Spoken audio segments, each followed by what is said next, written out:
Hi everyone, welcome back. Today I'm taking a look at the DOF LED 1000. This is a really nice light available from China from ledvideolights.com. I'll have a link to that below. This is an affordable light that actually competes with some of the higher cost lights. Now, it's not perfect, but it's pretty damn good, and it's certainly worth the price. Now, there's one important issue to be aware of, and that is that the 100 watt version, which is what I have here, can overheat, at least with my unit. So I would say if you're going to buy one of these, then send them a message and say, hey, can you please make sure that my light doesn't overheat? Can you please test it before you send it out? Now I'm guessing the 50 watt versions won't overheat at all, and possibly the other 100 watt versions won't overheat either. Now what I mean by overheating is this thing will turn off when it senses that it's reaching a certain temperature, and then it will come back on several minutes later. Now in my experience, it takes about 10 minutes before it overheats, and then about another 2 minutes before it cools down enough to turn itself back on again. But I would say that obviously it's not usable if it's overheating, and if you do get a unit that's overheating, what you can do is actually just turn it down a little bit.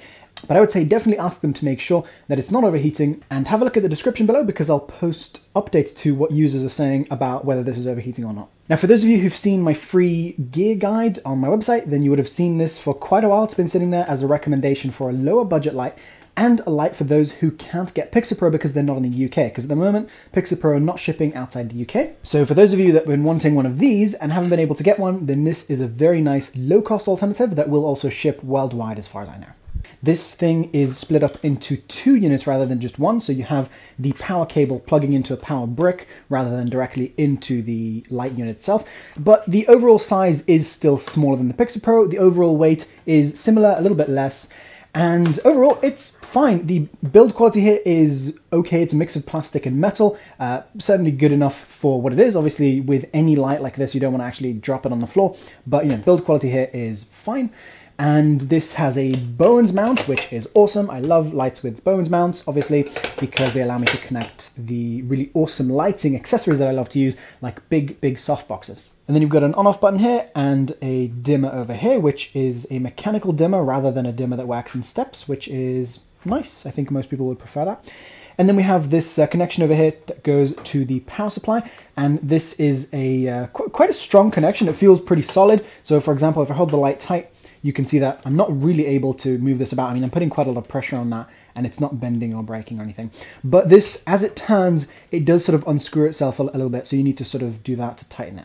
But it is a locking connection, which means that it won't come out on its own. Now that's, in my opinion, actually a negative thing. I don't like things that lock into place because I would much prefer if this thing accidentally disconnected, and, you know, so it means I need to restart my shot, rather than, you know, this thing pulling the entire light to the ground and then obviously ruining my light, or just ripping the cable, meaning I have to get a new cable. So I would say, personally, I don't like the locking connector, but you know, if you wanted to, you could just not lock it in place. So, you know, just use it like this.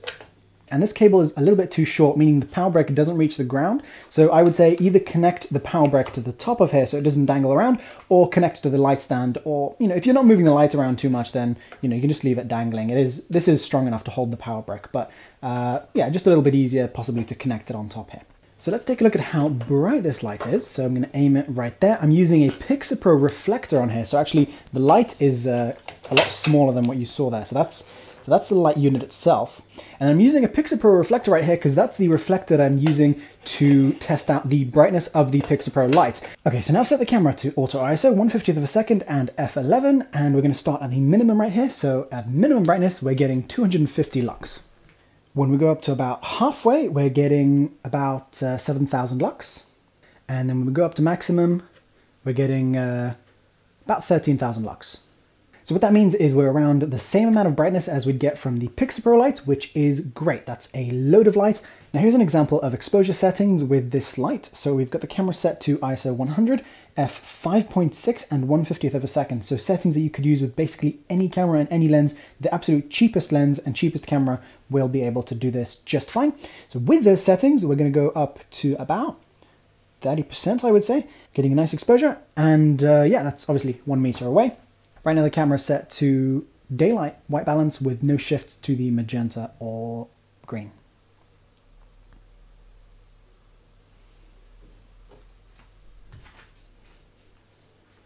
Now, a few ways that this light can improve is this button here to release the Bowens-mount accessories is a little bit hard to press, but not really a big issue.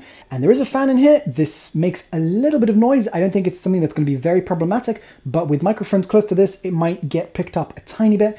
And if you know how to do it safely, then you can change the fan in this. It's just 2 cables to cut and reconnect with a new fan that's silent, but hopefully the manufacturer will actually improve that and put a silent fan in, because it's actually just super simple. I don't know why they don't do it directly from the factory.